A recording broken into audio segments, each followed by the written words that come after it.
우리 정치의 한 달 앞을 내다보는 시간이죠. 월간, 오늘은 월간 조응천 편입니다. 민주당 조응천 의원 어서 오십시오. 네, 안녕하세요. 조응천입니다. 오늘은 뭐 이야기가 다 좀 어둡습니다. 우선 어제 뭐 야당에서는 이제 정치보복 이야기까지 나왔더니 산자부 블랙리스트 의혹 수사 얘기부터 좀 가보죠. 네.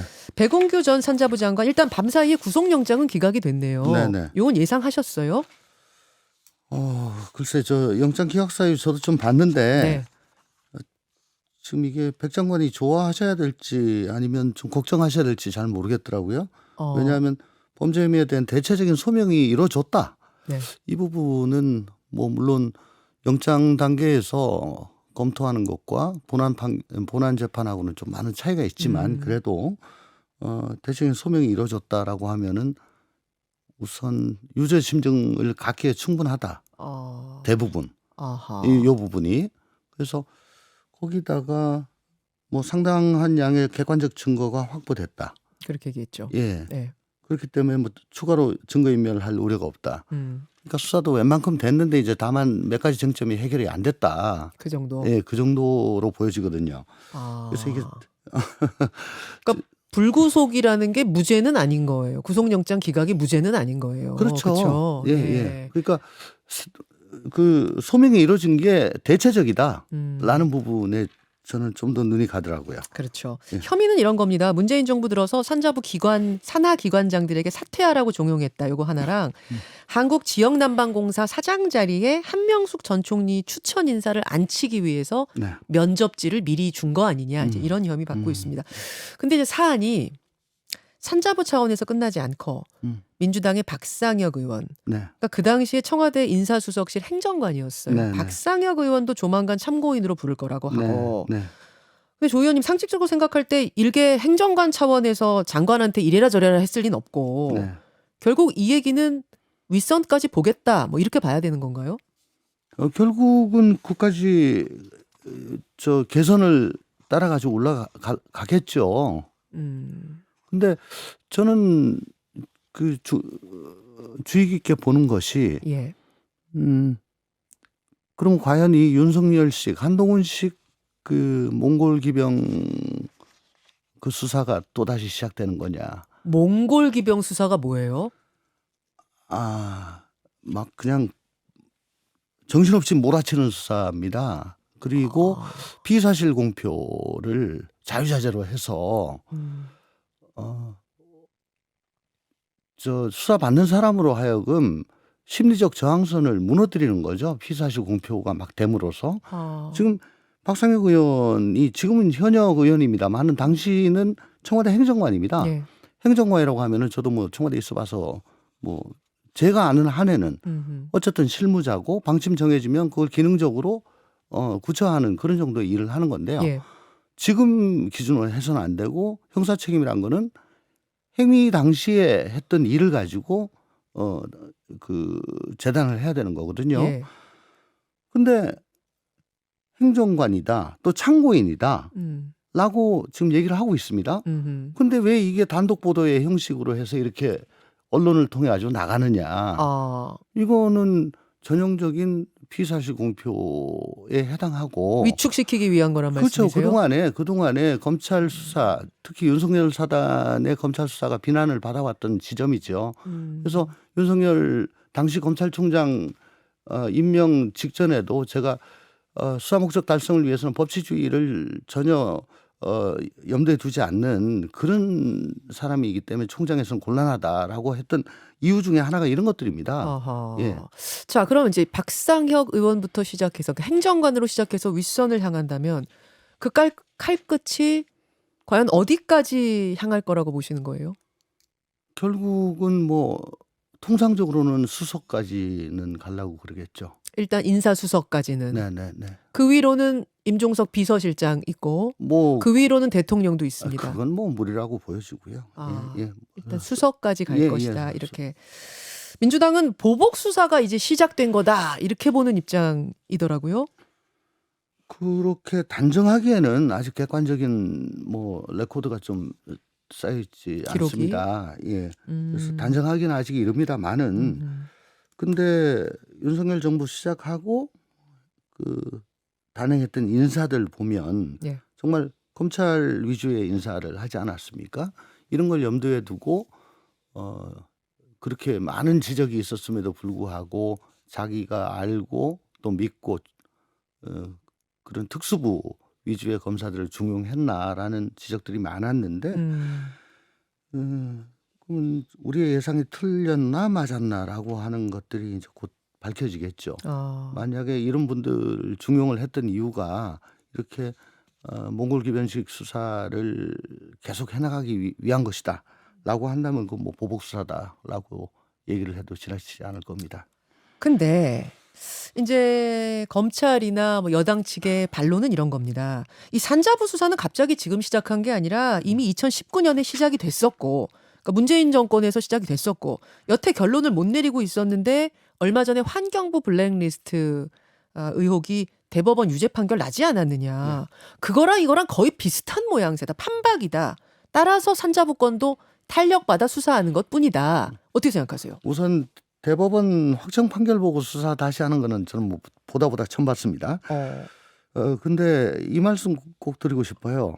직권 남용죄라는 걸 이번에도 아마 걸어가지고 또 수사를 하고 있을 겁니다. 문재인 정부 때도 적폐청산할 때 직권 남용죄 가지고 그랬었죠. 윤석열 당시 중앙검사장 네. 또 검찰총장이 정가의 보도처럼 휘둘렀어요. 요거 5년 후에 똑같이 당하게 됩니다. 네. 그 말씀은 윤석열 정부 끝나면 예, 조심해야 됩니다. 이 직권남용죄 이거 함부로 하면 안 돼요. 또 그리고, 똑같이 당할 예, 거다. 그리고 공무원들이 움직이지 않습니다. 이것 때문에. 예. 공무원들이 움직이지 않는다는 말씀은 무슨 말씀이신 거예요? 아니 위에 저 윗사람이 예. 확실하게 지시를 하지 않는 이상은 이건 나중에 사법적인 잣대로 들이댔을 때 권한남용, 직권남용죄에 걸릴지 안 걸릴지 검찰청에 수없이 불려가서 조사를 받고 예. 또 피의사실 공표 대상으로도 되고 그러면 설령 내가 무죄를 받고 영장 기각이 되더라도 공직자로서의 제 인생은 거의 파탄나는 거 아니겠습니까? 그러면 안 움직이죠 이런 거는. 창의적인 일을 안 하게 된다 이거죠. 창의적인 일은 이제 안 하게 된다. 뭐 걸면 걸릴 네. 수 있을 것 같은 건. 그리고 저 한상혁 방통위원장, 전현희 권익위원장 네. 또 나가줬으면 하고 지금 계속 압력 넣는다면서요. 자, 그 얘기 좀 들어볼게요. 어제 그 우상호 비대위원장이 그 얘기를 꺼내시던데 전현희 현 권익위원장, 그다음에 한상혁 현 방통위원장한테 무슨 얘기가 왔다는 거예요? 무슨 메시지가? 뭐 참 염치 없다. 알아서 나가지. 뭐 이랬다는 거 아닙니까? 전현희 위원장한테? 뭐 제가 전해 듣기로는 그렇습니다. 참 염치 없다 그랬대요. 누가요? 그건 모르겠습니다. 아니, 그 모르겠습니다만은 누군가가 굉장히 중요한 게 진짜로 이 정부권에서 뭔가 요직에 있는 사람이 했느냐 아니면은 그냥 뭐 여당의 어떤 의원 한 명이 했느냐에 따라 달라지잖아요. 아니 근데 그 장관급 인사한테 아무나 그렇게 할 수 있겠습니까? 다만 직권남용죄란 거는 그만한 권한이 있어야지만이 그 죄가 성립하거든요. 그렇기 때문에 아마 그 권한 있는 사람을 피해 가지고 하지 않았을까 하는 의심은 해봅니다. 근데 제가 제안을 드리고 싶어요. 예. 지금 미국은 여권제를 실시하고 있잖아요. 네. 그리고 플럼북이란 거를 아예 의회에서 발간을 합니다. 그렇죠. 예. 그래서 그 대통령이 임명할 수 있는 정무직위 딱 뭐 수천 개, 풀을 9천 개. 만들어놔요. 예. 예. 그 뭐 권한하고 뭐 그 임기 뭐 연봉 다 있어요. 예. 오픈해 놓잖아요. 예. 우리도 이제 그렇게 할 때가 됐다. 플럼북이 필요하다. 예. 플럼북이 미국식. 필요하고 또 그런 정무직, 별정직, 계약직들은 대통령 임기하고 같이 하는 게 맞다. 같이 가는 게 맞다. 맞다. 안 그러면 이런 일은 계속 발생할 거다. 네, 블랙리스트. 계속 발생하고 또 계륵 같은 존재가 계속 남아 있는데 예. 뭐 뻔뻔하다 뭐 그러면 어떻게든 밀어내고 싶을 것이고 그러면 이런 일이 계속 반복되지 않습니까? 알겠습니다. 자, 이제 지금 대안까지 말씀을 해주셨는데 다시 전현희 한상혁 위원장 얘기로 조금 돌아와서 참 염치 없다 뭐 이런 이야기를 이제 여권 인사 누군가가 한 걸로. 네, 저는 뭐 그렇게 전해 들었습니다. 근데 구체적인 건 모릅니다. 전현희 위원장이 실명은 말씀은 안 하셨어요? 아니 직접 들은 것도 아니고요. 예. 한상혁 위원장한테도 그런 얘기가 갔다고 해요. 알겠습니다. 자, 이제 그런 상황 속에서 또 하나는 이재명 의원이 대장동 사건의 피의자로 적시가 돼 있다는 사실이 어제 처음 세상에 알려졌습니다. 이미 대선 기간인 지난 11월에 피의자 신분이 됐는데 그동안은 아무도 몰랐던 거예요. 네. 어제 이재명 의원은 SNS를 통해서 보복 수사라고 강하게 반발을 했는데 조 의원님 생각은 어떠십니까? 이게 박상혁 의원하고는 조금 다른 게 뭐 지금 피의자로 규정을 한 게 아니고 네. 작년 대선 때 대선 때 11월. 그때 이제 피의자로 적시를 하고 다른 공범들에 대한 수사가 진행이 됐다는 거잖아요. 그렇죠. 아마 그 수사 기록이 지금 재판 과정에서 제출이 됐고 그게 아마 언론기관을 통해 가지고 이렇게 보도가 된 거 아닌가 저는 예. 그렇게 생각을 합니다. 저는 개인적으로 대선 기간 중에 이 특검을 좀 했었으면 하는 그래서 아직도 이제 국민은 이게 뭔지 잘 모르잖아요. 이제 네. 뭐 머리가 되게 복잡하고 뭔가 찜찜한 상태에서 말만 많은 상태에서 그냥 대선이 끝나버렸어요. 되게 많이 아는 것 같은데 잘 예, 모르겠어요. 모르겠어요. 양쪽 주장만 많고 서로 예. 뭐 이상하다 그러고 예, 맞아요. 막 먼지만 자욱하다가 그냥 대선이 끝났어요. 맞습니다. 끝나고 난 다음에는 어떻게 됩니까? 그러면 한쪽은 집권을 하고 한쪽은 낙선을 했습니다. 네. 그러면 집권 한쪽은 당연히 수사를 안 받죠. 낙선한 쪽만 수사를 받죠. 아하. 예. 그래서 대선 때 특검하자 그렇게 했어요. 말씀. 예, 같이 다 올려놓고. 근데 왜 안 된 거예요, 근데?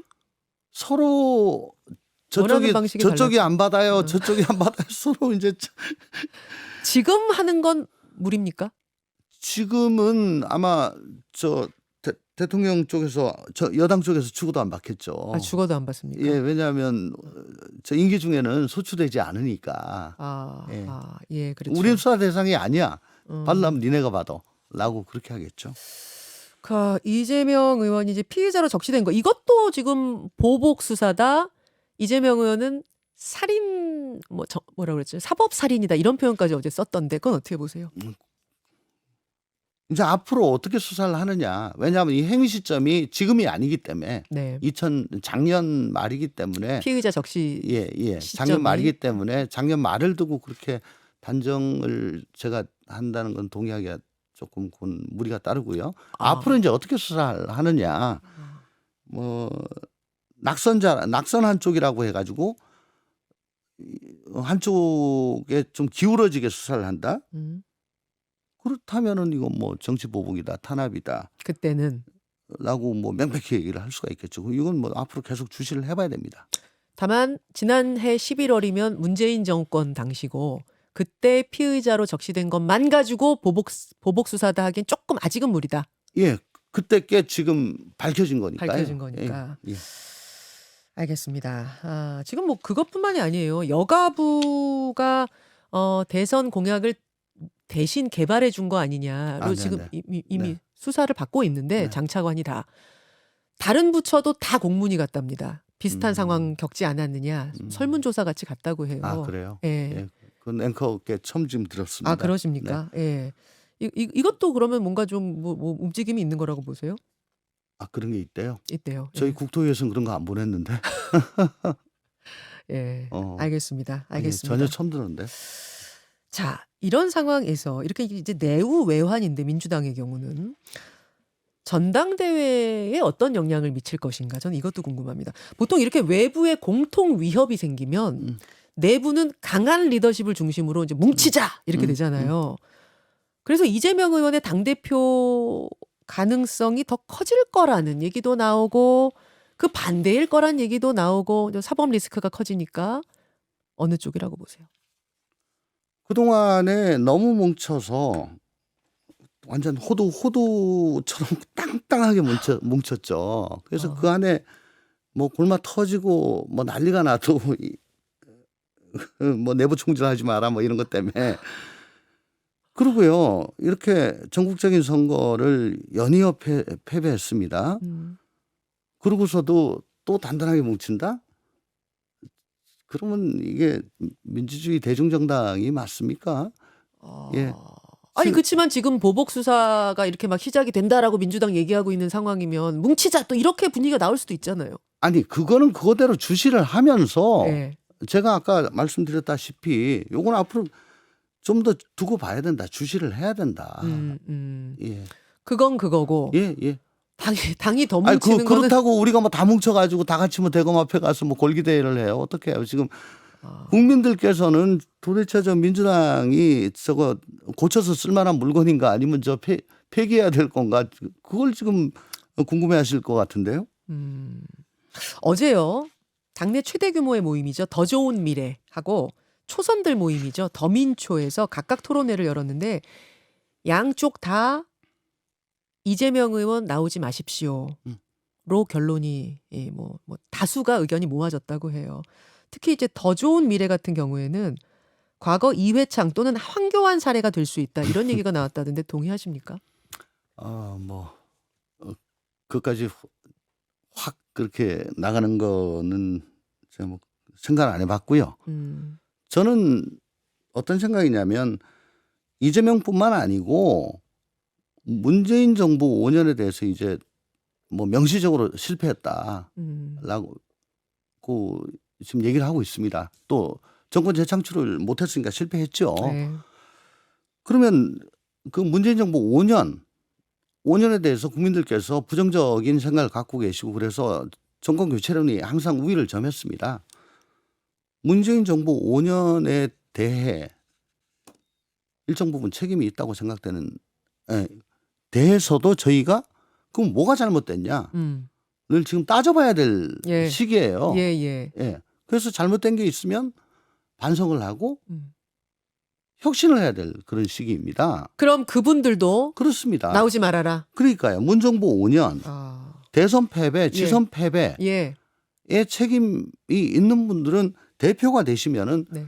그런 분이 대표로 떡하니 앉아 있는데 어떻게 민주당 내에서 거기에 대해 그 테이블에 올려놓고 얘기를 할 수 있겠냐. 그게 제 얘기예요. 작년 4.7 재보궐 지고 난 다음에 제 페이스북을 보시면은 네. 지금 민심이 드러났는데 걱정하던 대로다. 오만과 위선 뭐 무능 뭐 이런 것들이 지금 드러났는데 문재인 정부 4년의 이 잘못에 대해 가지고 책임 있다고 생각되시는 분들 당시 원내대표 혹은 전당대회에 나오시지 마라. 예. 라고 저는 작년에 이미 주장을 했었어요. 이미. 예. 그리고 이걸 잘하면은 백신이 될 것이다. 내년 대선에. 근데 이거 안 하면 대선 진다. 작년부터 주장을 했습니다.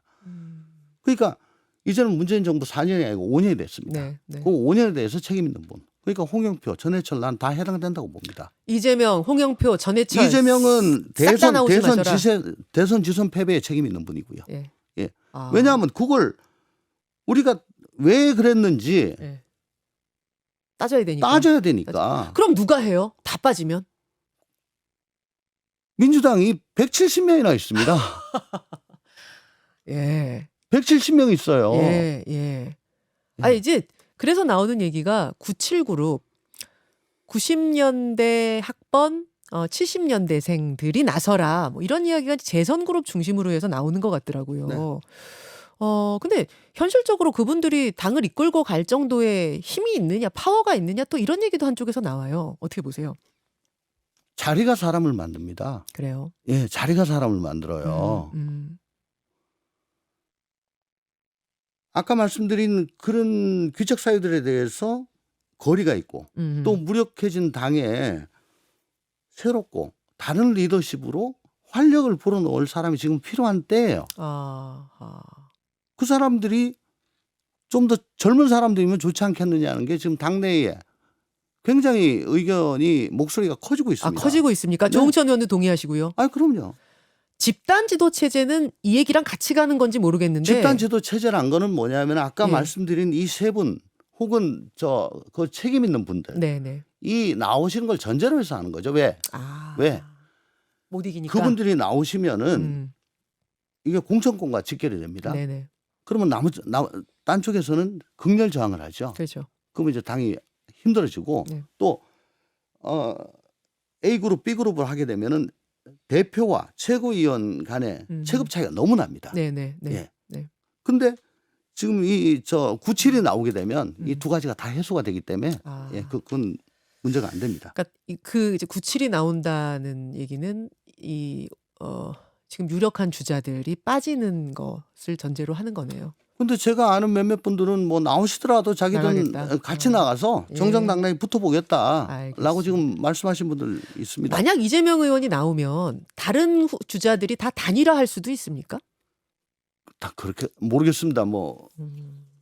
아마 친문 쪽에서 단일화 움직임이 아. 있을 수가 있고요. 아하. 또 97 쪽에서 단일화 움직임이 있을 수가 있겠죠. 최종적으로는 이 그룹과 저 그룹이 단일화할 수도 있고요. 네네네. 오케이, 알겠습니다. 조홍천 의원님, 이제 뭐 보내드려야 할 시간인데 하나만 더 여쭙고 가겠습니다. 정부 시행령을 국회가 수정 요구할 수 있도록 하는 법안, 조홍천 의원이 먼저 띄웠고 윤석열 대통령이 그건 위헌 소지가 있다라고 말을 했는데 결국은 발의를 하셨네요. 네. 네. 국민의힘에서는 시행령을 통해서 검수완박법 혹시 무력화할까봐 그거 사전에 차단하려고 민주당이 저런 법 내는 거 아니냐. 정부 완박이란 표현 썼던가요? 예, 그런 표현도 쓰고 대선 불복 아니냐라는 반발까지 나왔습니다. 그건 도둑이 제발저리다 그렇게 말씀드리고 싶고요. 의정 활동 해보면서 상임위 활동 해보면서 네. 정부가 얼마나 시행령을 통해 가지고 법률을 무력화시키는지는 그런 사례가 많은지는 국회의원들 거진 다 알 겁니다. 그 사례는 거의 대부분 문재인 정부에서 혹은 그 앞전 박근혜 정부에서 있어 왔죠. 이건 이 정부 저 정부 따질 게 아닙니다. 문재인 정부 때는 근데 왜 그 말씀 안 하셨어요? 이거 만들자고. 제가 그래서 제가 국감에서도 지적을 하고 그러셨어요? 제 블로그에서도 올리고 아하. 했었죠. 그러면서 해야지 하는데 대선 아. 지선 치르느라고 시간이 없었죠. 예. 이제 끝나고 지금 하는 겁니다. 당론으로 혹시 정합니까 이거? 저는 당론 반대입니다. 왜냐하면 당론은 소신과 양심에 따라 가지고 표결하고 의정활동하라는 헌법과 국회법 정신에 반하는 거기 때문에 당론은 반대지만 지금 민주당 분위기는 이거 통과시키자 쪽인가요? 모르겠습니다. 저는 제 소신에 따라 가지고 네. 평소 생각에 따라서 네. 발의한 거고요. 또 의원들 중에 그게 맞다. 나도 그런 경험 많다. 라는 분들이 많습니다. 근데 어저께 이런 얘기했습니다. 당론 좀 제발 좀 하지 말자. 우리가 손가락질 받는 법안들 전부 다 강제 당론으로 했는데 네. 그 솔직히 다 알고 네. 찬동에서 하는 당론법 몇 개나 있냐. 당론 반대론자시죠 원래. 네. 지금 청취자 문자 중에 조홍천 의원이 당대표로 좀 나서실 생각은 없느냐. 쓴소리 잘하시고 지금 적합한 것 같다 이런 의견 들어옵니다. 저도 뭐 그 생각 좀 하긴 했었습니다. 하긴 했었는데 젊은 친구들이 뭐 굉장히 큰 포부를 가지고 원대한 그림을 막 얘기를 하는 걸 보고 그러면 나는 앞으로 치고 나가는 것보다는 반성 쪽을 확실하게 맞는 게 더 요번은 맞겠다. 그러셨어요? 요번은 확실히 반성하는 쪽에 주려고 하고 다음번에 혹시 기회가 주어지면 한 번 더 나갈까. 예, 알겠습니다. 예, 제 주제를 알아야죠. 예. 여기까지 말씀 듣겠습니다. 월간 조홍천 의원님 고맙습니다. 감사합니다. 김현정의 뉴스쇼는 시청자 여러분의 참여를 기다립니다. 구독과 좋아요, 댓글 잊지 않으셨죠? 알림 설정을 해두시면 평일 아침 7시 20분 실시간 라이브도 참여하실 수 있습니다.